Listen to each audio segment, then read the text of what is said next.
everyone. It is Sunday, June 2nd, 2024, and probably as everybody already knows, the news that Donald Trump was convicted on a crap load of charges, trumped-up charges, pardon the pun. And I wanted to speak about this today. I have been following Twitter, of course, and then some other private channels on Signal and Telegram and elsewhere. And there's a small number of people, it's not a whole lot, but there's a small number of people that are at least mad enough to the point where they're at least espousing the possibility of doing something that would be totally wrong, and it would be the absolute worst thing that someone could do, which is to start an armed, violent insurrection or revolution, or however you want to do that over this.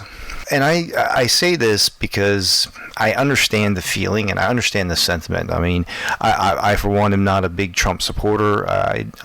There's some things I like about Trump. I certainly love the way he smacks down on the media and claps back. I mean, that's that's the greatest part about Donald Trump, to be quite honest with you. But there's a lot of things that I disagree with Trump about. I won't get into those, but nevertheless, what's going on with him and what's being done to him is totally lawlessness. It's lawlessness, and it's the government going awry, and we're living right now in what is a banana republic. This is the person and the party in power prosecuting and persecuting their political enemies. Something that was really unthinkable not too long ago, and now it's coming to fruition. And so it's to those people that are pissed off enough, and to that point that where they're like, oh, I just got to go grab some guns and head on out and take out some people over this. Let me ask you to put the guns back in the cabinet, step back a little bit, and think about this, okay? And I'm hoping that I'm going to come at this both from a Christian perspective and a secular perspective, because I think the Christian perspective speaks for both the Christian and the secular perspective. So in the Bible, if you open it up and switch to Matthew 5, verse 43 and 44 quickly, it says, "Ye have heard that it hath been said, Thou shalt love thy neighbor and hate thine enemy. But I say unto you, love your enemies, bless them that curse you, do good to them that hate you, and pray for them which despitefully use you and persecute you." And that's Jesus preaching on the Sermon on the Mount. Whether you're a Christian or you're an agnostic or atheist, you have to understand what's being said here. When you are forced to take up violence or revenge against an enemy,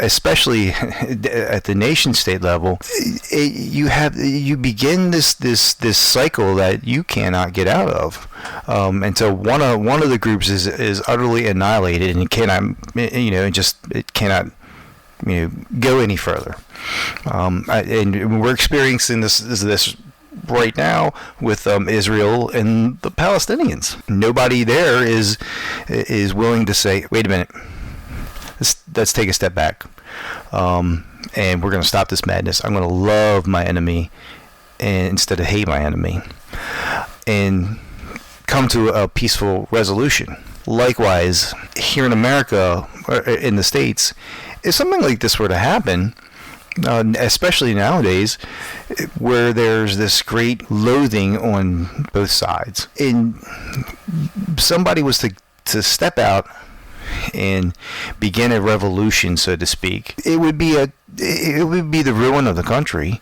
Lots of loss of life, destruction of property for not very much, frankly, if you think about it. Better way to fight something like this, because I believe truly that sunlight is the best disinfectant, is to take from the playbook of Mahatma Gandhi or Martin Luther King, and you don't take up arms against your enemy. You don't communicate in back channels about your enemy. You do everything in public. You go to your enemy and you force their hand to reveal how cruel and despicable they are against you. You use the media in your favor, and you use the narrative in your favor. You gain the moral upper hand, and you gained understanding and respect of even people who may not have necessarily agreed with you or even liked you, but they are empathetic towards you. And I was talking to a friend about this the other day, and we had a brief phone conversation about this very subject. And I was like, you have to, you can't seek these back channels, aside from the fact that, everything has pretty much been compromised anyways. The very computer that I'm talking to you on most likely could very well be bugged, but Google's watching you, Facebook's watching you, Twitter was watching you, and I think they probably still are. Signal, Telegram, Instagram, TikTok, Snapchat, every means of communication that you can possibly think of, if it hits the internet, you can presume that it's been compromised, and compromised to the state. And they're going to know long in advance of your plans. And as we know, the FBI, if they even remotely think that you're just a little bit off, they're going to send out not just one agent, they're going to send a team of them, and they're going to talk you into doing something and setting you up and framing you as the bad guy. And that's been their MO for at least a decade. So if you're one of those people out there that are even remotely thinking about doing something stupid, take a moment back, take a deep breath, grab a Bible, or grab whatever it is that makes you sit down and think, and really think about what you're doing, and come up with a much smarter way to fight back. And I'm going to make a humble suggestion here, because this is episode 1, that more noise in the line works in our favor. So more people talking about it moves the Overton window, and more people become aware. So I would recommend that everybody who is listening to this right now, at some point, turn your phone on and start recording. If you don't want to talk on camera, every smartphone out there has an audio recording app.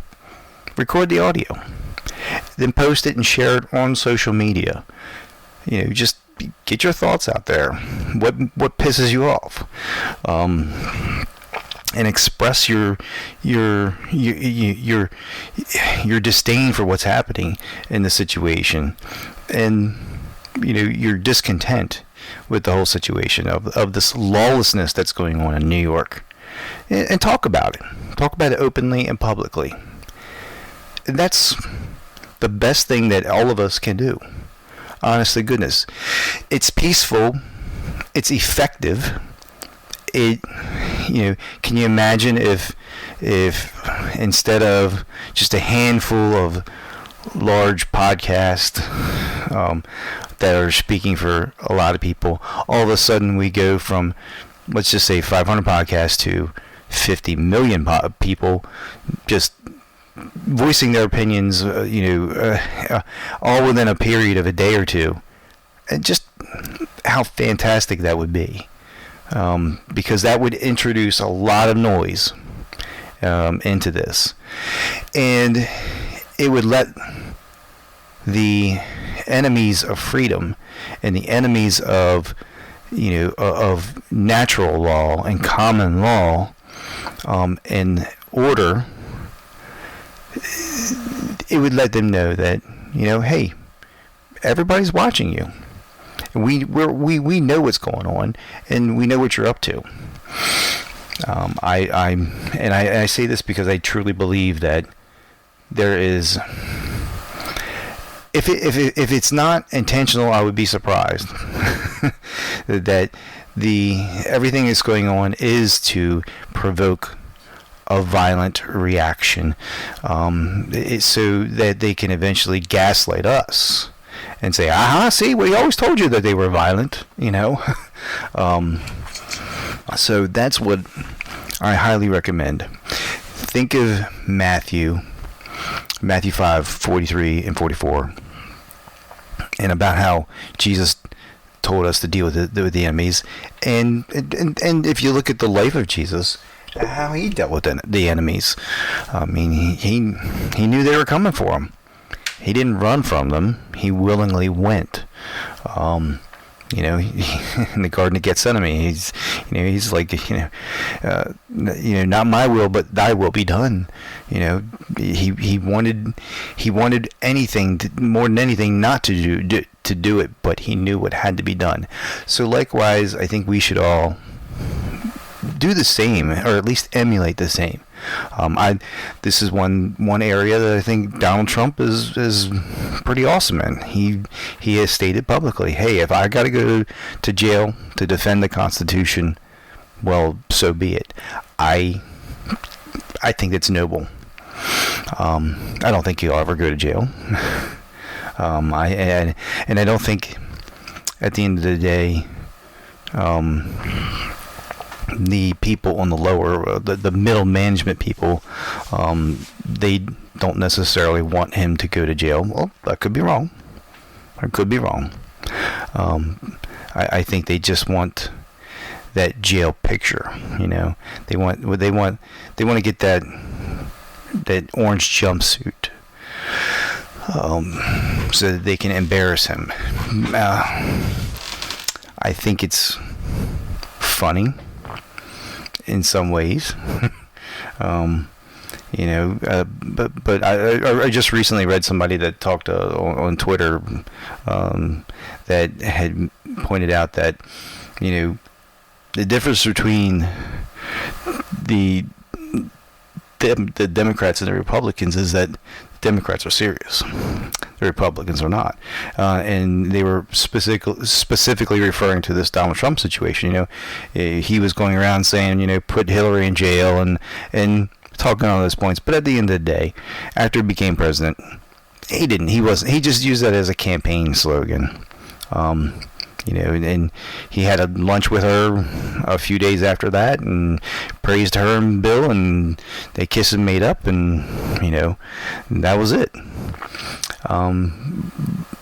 Hillary will never see the inside of a jail cell, whether she deserves to or not. And I'm not here to say that one way or the other, but some people strongly believe that she does, and they could be right. But she'll never see it, because that would be politically prosecuting a political opponent, and we just don't do that here. Short of overt evidence and the loaded gun in her hand kind of a thing, not speculative stuff. It is what it is. It's dirty politics. But the left is very serious. And they have said that, and they have proven that. They've gone after Donald Trump. The deep state is going after Donald Trump, and what more can you say about it other than he's got all the wrong people, all the right people hating him. That's what more you can say about it. I sincerely hope we come through this and that cooler heads prevail. I hope that on appeal it gets overturned, and any thoughts of being stupid or doing something stupid from some lone wolf gets snuffed out. That would be the best scenario. And then let's put this behind us. And if Trump gets elected, Trump just go in and make changes. Structural, fundamental changes to government, not this superlative type of stuff that the people were talking before. Actually go in and really drain the swamp instead of hiring every swamp creature that you think is good. Michael Walden.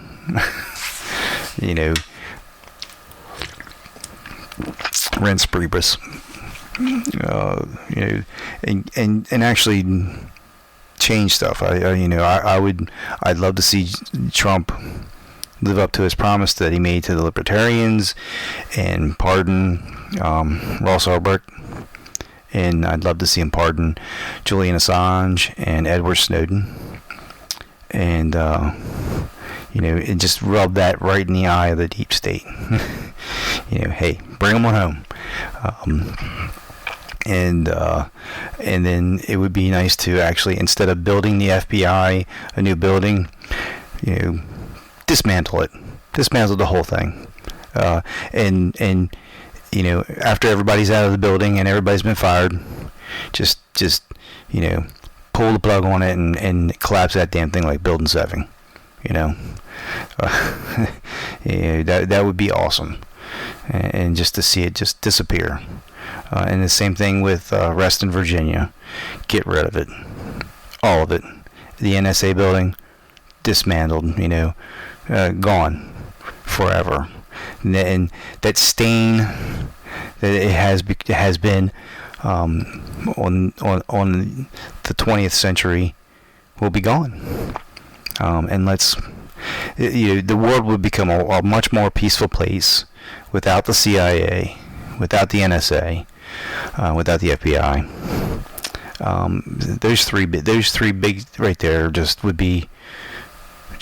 you begin a new era of peace, and then you can start talking about investigating some of these director level positions for their crimes that they've committed against people, for assassinations and coups and all that kind of crap that's going on, and the meddling in foreign affairs, and get us back to a government that is focused on America first, and let's have a non-interventionist foreign policy for once.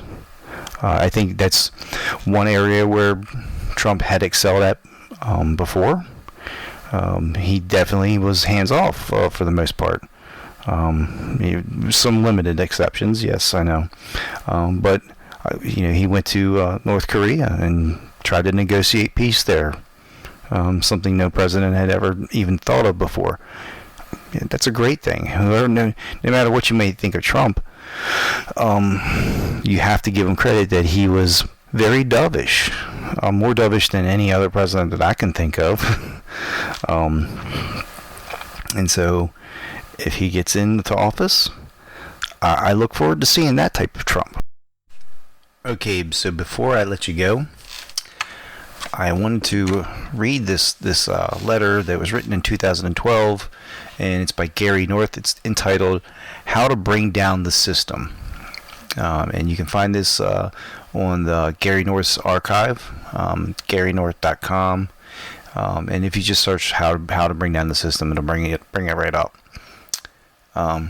4 words: follow the rules exactly.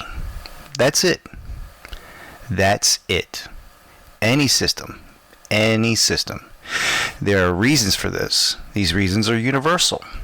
First, every institution assumes voluntary compliance in at least 95% of all cases. This may be a lowball estimate. Most people comply either out of fear or a lack of concern or strong belief in the system and its goals. Second, every institution has more rules than it can follow, let alone enforce. Some of these rules are self-contradictory. The more rules, the larger the number of contradictions.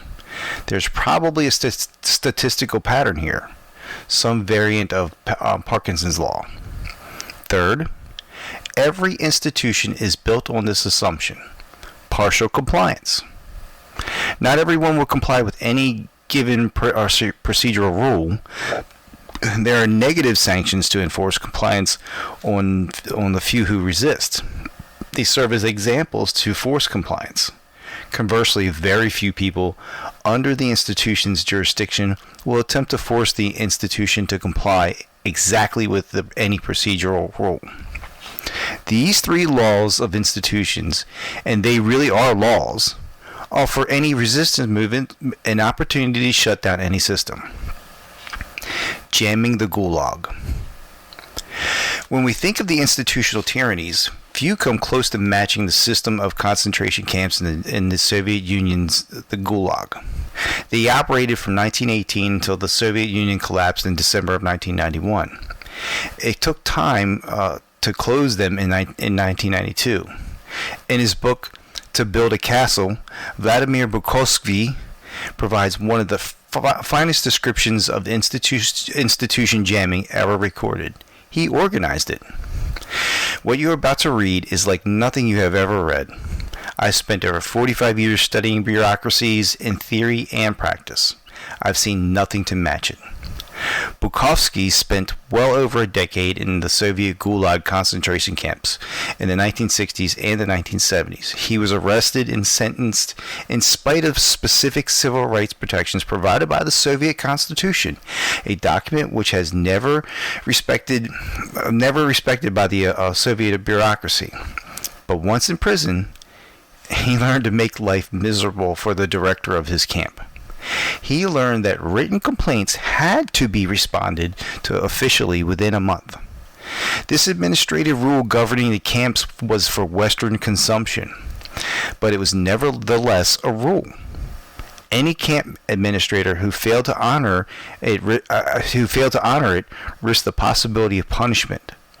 Should a superior or an ambitious subordinate decide to pressure him for any reason, in short, any failure to do it by the book could be used against him later on.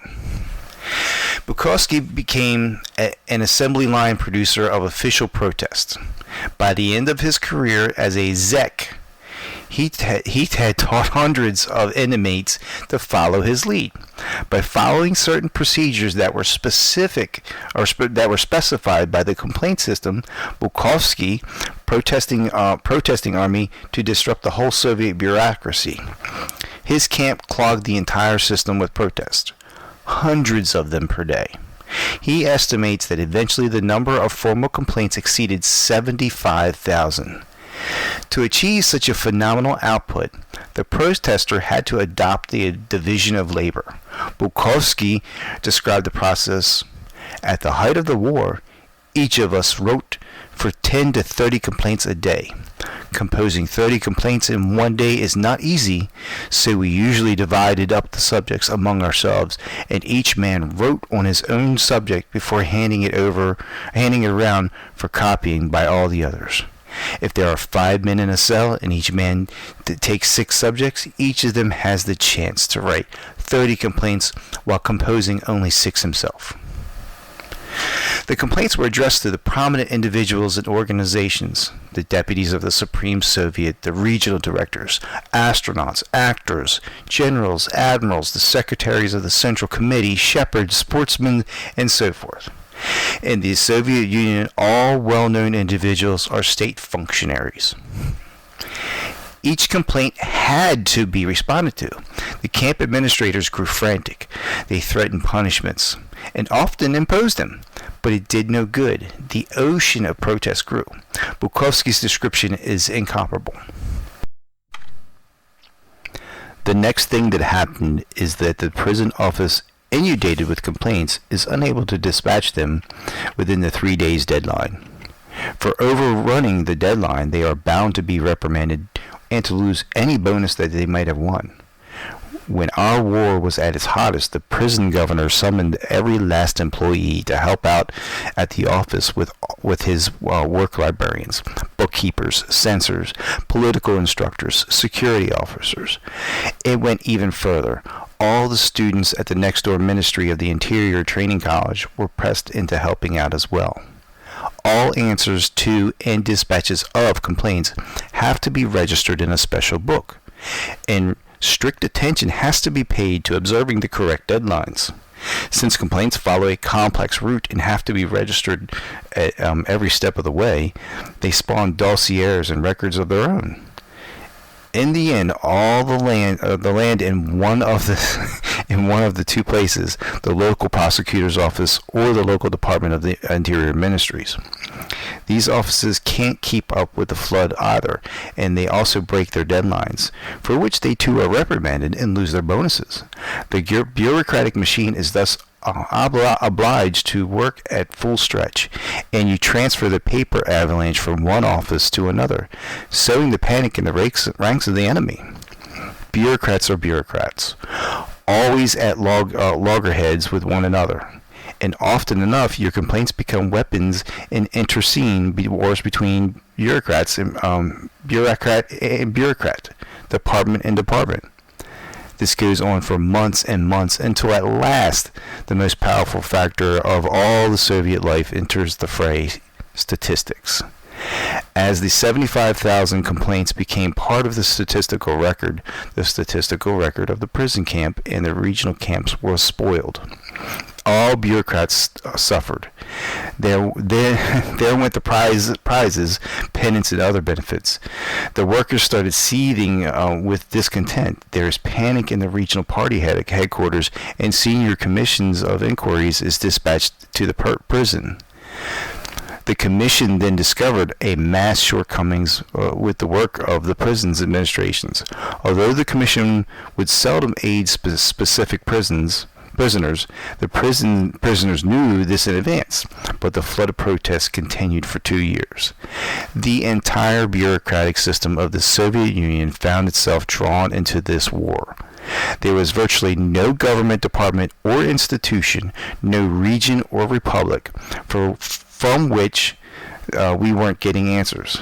Eventually, we had even drawn the criminal cons into our game, and the complaints disease began to spread throughout the prisons, in which there were 1,200 men altogether. I think that if this business had continued a little longer and involved everyone in the prison, the Soviet bureaucratic machine would have simply ground to a halt. All Soviet institutions would have had to stop work and busy themselves with writing replies to us. Finally, in 1977, they capitulated to several specific demands of the prisoners to improve the conditions of the camps. The governors of the prison was removed and pensioned off. Their ability to inflict death-producing punishments did them little good. Once the prisoners learned of the Achilles heels of the bureaucratic paperwork, the leaders of the Soviet Union could bear it no longer. They deported Bukowski. From Gandhi to Alinsky. You may have heard of Saul Alinsky. He died in 1972. He gets more publicity these days than he ever got in his lifetime, and that's because he was the model for ACORN, the now defunct community organizing organization. At one stage in his career as a community organizer, Barack Obama worked with ACORN. Alinsky was a follower of Gandhi. That means he refused to use violence in his protests. He was a radical. He was a revolutionary. He was an opponent of violence. There was a crucial difference between Gandhi's tactics and Alinsky's. Gandhi had a genius for analyzing the British system of controls. He then broke a very specific law that forced the British to arrest him. That gave him the public platform. He spent years in various prisons. That was a high-cost system of resistance. It made him a celebrity, and he gained followers. He was world famous. Alinsky realized that very few people will pay the price that Gandhi paid, so he devised a system of resistance that lowered the risk, thereby lowering the cost. He understood the economist law. When the cost of producing anything falls, more will be supplied. More of what? Resistance. His system involved at least one of two tactics. One, violating a rule which only a minimal negative sanction was attached. And then two, follow the organizational procedures or procedural rule to the letter in a Bukowski-like manner. He tested his nonviolent strategy and tactics in the 1960s in Chicago. He wrote a book on the system, Rules for Radicals, 1972. He wrote this: "Let us, in the name of radical pragmatism, not forget that in our system, with all its repressions, we can still speak out and denounce the administration, attack its politics, work to build an opposition political base. True, there is still government harassment, but there still is that relative freedom to fight. I can attack my government, try to organize to change it. That's more than I can do in Moscow, Peking, or Havana. Remember, the reaction of the Red Guard to the Cultural Revolution and the fate of the Chinese college students. Just a few of the violent episodes of bombings or a courtroom shootout that we have experienced here would have resulted in a sweeping purge and mass executions in Russia, China, or Cuba. Let us keep some perspective. We will start with the system because there is no other place to start from except political lunacy. It is most important for those of us who want revolutionary change to understand that revolution must be preceded by a reformation. To assume that a political revolution can survive without a supporting base of popular reformation is to ask for the impossible in politics. Men don't like to step abruptly out of the security of familiar experience. They need a bridge to cross from their own experience to a new way. A revolutionary organizer must shake up the prevailing pattern of their lives, agitate, create disenchantment and discontent with the current values to produce. If not a passion for change, at least a passive, affirmative, non-challenging climate. The revolution was effected before the war commenced, John Adams wrote. The revolution was in the hearts and minds of the people. This radical change in the principles, opinions, sentiments, and affections of the people was the real American Revolution. A revolution without a prior reformation would collapse or become a totalitarian tyranny. I'll leave the rest for you to go read on your own because it's just a long article, but it's a great article, and Gary North goes into it pretty deep. He goes into shutting down Acorn, and it's just something you have to read. And I should leave a link to this in the show notes. So, with that, thank you for listening, and let me know your thoughts. Take care. Bye-bye.